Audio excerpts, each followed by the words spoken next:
434-2 prezývaný štvorkolák vznikli ako modernizovaná verzia pôvodnej rakúskej rýchlikovej rady 170 a patrí medzi najväčšie a najvýkonnejšie lokomotívy svojej doby, kde boli aj rýchle, najväčšie a výkonné.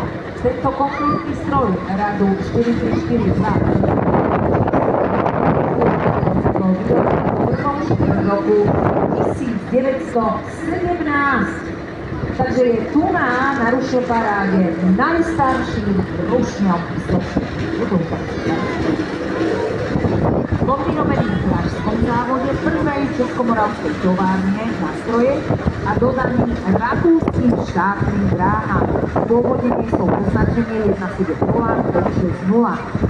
Po vzniku Československa sa stal súčasťou vozidlového parku ČSD a v roku 2006 prešiel prestavbou na dvojčetnú lokomotívu, či získal konečné označenie 434-238. Počas svojej služby pôsobil vo viacerých depách,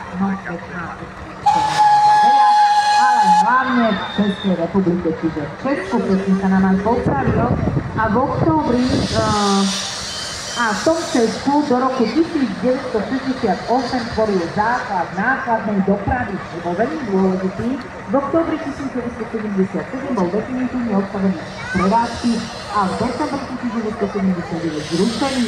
Ale záchranu mu zabezpečilo Múzeum Žiliny. Od roku 1983 neskôr bol prevedený pod správu železničného múzea zo v Bratislave.